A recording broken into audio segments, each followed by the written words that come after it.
to talk about the lower bed against the fence. Let's start out here. So this is the elderberry tree that I bought bare root and planted in, I don't know, February, I guess. And it has grown a whole heckin' lot, but I probably need to stake it up with some bigger stakes because it's grown probably more than it should have. Underneath is a bunch of strawberries, but also 2 cabbages. I took some of the brassicas that were just either not growing fast enough to come to fruition in the other bed. Well, yeah, okay, that's pretty much all of them. And moved them down here. Hopefully that a shady, cooler spot would let them become what they want to be. So that is another cabbage that's actually doing really well. Swiss chard, everybody says Swiss chard is easy to grow, and I would argue with that. I don't know if I'm just planting it the wrong time, but mine always, it gets eaten up by bugs, and then when it finally gets going, I get like maybe one good harvest of it, and then it goes and bolts and tries to go to seed. So, I mean, it's made some food this year, so I can't fuss too much, but you know. That was a little broccoli. That's a Chiquio broccoli. They make these tiny little heads, or at least they do in the spring in Appalachia. But it's supposed to do side shoots, so I'm gonna let that go. And I've got some kales interspersed here. I gave those a serious haircut, and I know they'll come back because they always do. But they're, yeah, I cut them way back, and then they had a little bit of pest pressure after that. So, lots of strawberries. I'm gonna dig some of these up and put them in the front for ground cover.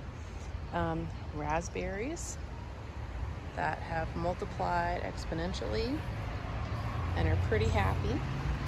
We're getting my first little fruit set, which is exciting. And that is a 2nd-year cane. And the 2nd-year canes will fruit earlier in the year, and then I believe also fruit at the end of the cane later on, like in August. I think August is when we were harvesting last year from it. So that's pretty cool when we get 2 out of that. But I did have one cane that I had to take out that had what I have figured out, I believe, is spur blight. There's a kale there. These very tall strawberries. You see lots of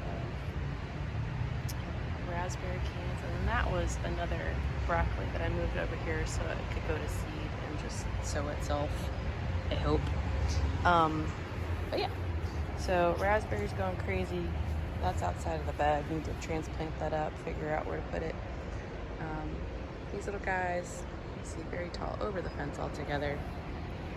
And then this right here is one that I had in the upper veggie bed.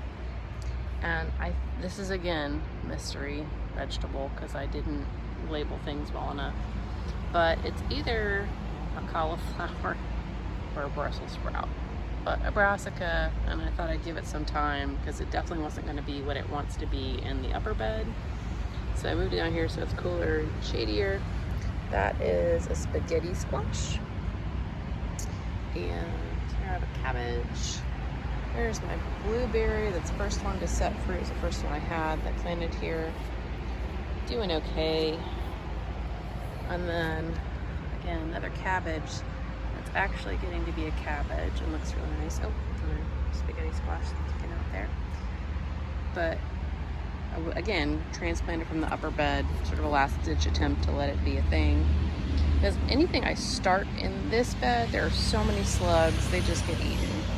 So it's a juggling act. I probably make things harder than I need to. But anyways, more brassicas. I'm hoping these are Brussels sprouts. This is one that I just transplanted yesterday. Day before yesterday, one of those days. Anyway, and then this one, and that's so I can make room for peppers. This is a squash, and I think that's another spaghetti squash. We'll have lots of spaghetti squash if we're lucky. And then here's another brassica I moved over from the bed, and I think that's a cauliflower. You know, maybe we'll find out one day. Another Swiss chard that I moved back here that promptly went to seed. Raspberry canes, staked up. There's a pink lemonade blueberry. Pink lemonade. 2 of those. That would be a raspberry king. Or rednecked, I believe, which is awesome. I probably need to, I don't know, squish him or something. Another blueberry getting buried in there amongst all the strawberries, raspberries, and that's another second-year cane. There's several second-year canes that have fruit on them already, and then the rest are prima canes, so new babies. And these guys, like, I just thought they were not growing at all. I put these down here forever ago, and they're finally starting to grow, just incredibly slowly, apparently. So, you know, again, maybe they'll cabbage. We'll see.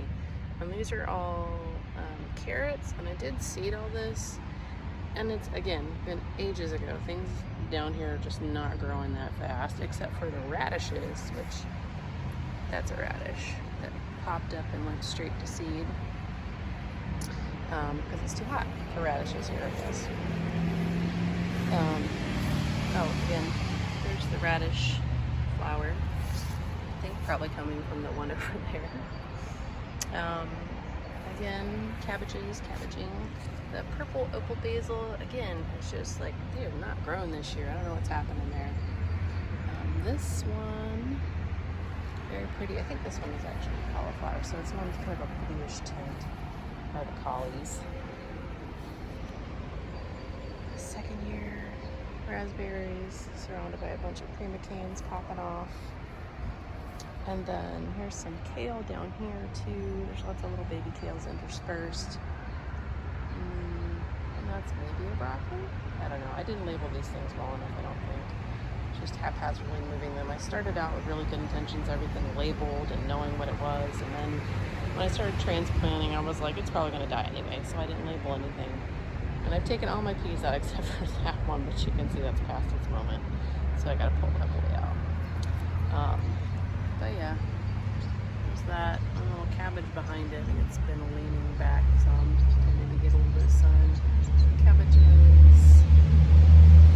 And there's some volunteer tomatoes, and I guess it popped up from compost. I did have a tomato down here last year that did something, but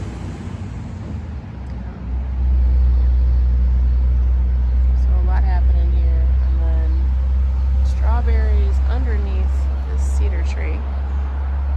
This is like the nope zone for plants in general, and I think all the cedar is maybe making it too acidic or something, because all the strawberries down here are kind of hinky looking, which, you know, maybe I should put a blueberry over there if that's the issue, or maybe it's just allelopathic. I don't know if that's the case or not. And then I'll show you the last little bit over here. These are the echinacеas I planted last year. Oh. Yeah, echinacеas, and they're about to flower, starting to flower. That little guy there, very tall. And then there's a German chamomile that I'm gonna guess reseeded itself.